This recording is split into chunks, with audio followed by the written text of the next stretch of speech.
कि मेरी जान, हम तो यहाँ कंबल तान के सोए रहते हैं ठंड में, लेकिन जरा सोचो उन फौजियों के बारे में जो वहाँ लड़ रहा है इतनी भयानक ठंड में, वो भी हमारे लिए, कि हम रह सके महफूज अपने घरों में। इसलिए तैनात वहाँ अपनी शहादत देने को तैयार फौजी।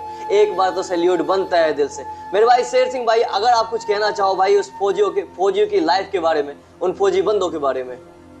तो यही कहना चाह रहे हैं, जो आज बंदे कहते हैं ना अकेले रहते हैं, बहुत बंदे कहते हैं भाई खाना नहीं बना पाते, तहरी बनाने का मन करता है, और जब दूध लेने निकलते हैं तो पैकेट उनसे हाथ में थामा नहीं जाता।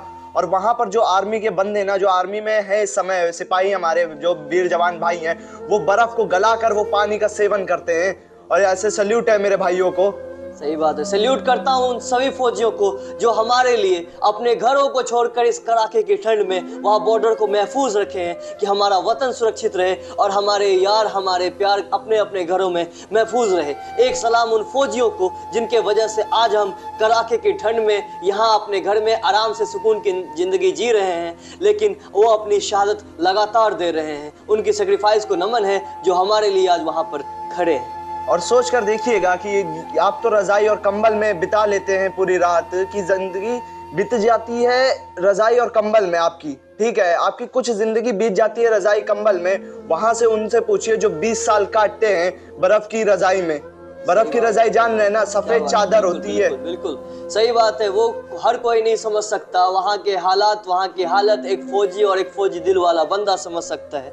तो जो भी लड़के फौज की तैयारी करते हैं, जज्बा कुछ ऐसा भर लेना है कि जज्बा कुछ ऐसा भर लेना है, हो चाहे कड़ाके की ठंड हो चाहे भयानक गर्मी, हर हालात को सहजाना है और मातृभूमि से मोहब्बत है, इस मोहब्बत को दिखाना है। मेरे भाई जान जाए या कुछ हो जाए, इस वतन की मोहब्बत को कभी ना छोड़ना है और इस मातृभूमि के लिए अपनी शहादत भी देना है, अपनी शहादत भी देना है। और एक माँ के आंचल से दूर होकर दूसरी माँ की आंचल में बैठना भी बहुत बड़ी ताकत होती है, और ये ताकत ऐसे नहीं मिलती मेरी जान। वहां काफी मेहनत करनी पड़ती है। कभी पहाड़ों पर जाकर तो देखिए 6-6 फुट 8-8 फुट का आदमी होता है जिसके 3 फुट पैर अंदर होते हैं बर्फ के, और बर्फ की चादर ऐसे नहीं होती है, गल जाते हैं पैर।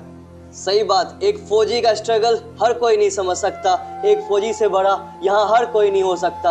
और फौजी का रुतबा का जिक्र तो होता रहेगा मेरी जान, क्योंकि इस दिल में उस फौज की वर्दी और उस फौजियों के अलावा और कोई नहीं बच सकता, और कोई नहीं बच सकता। जय हिंद।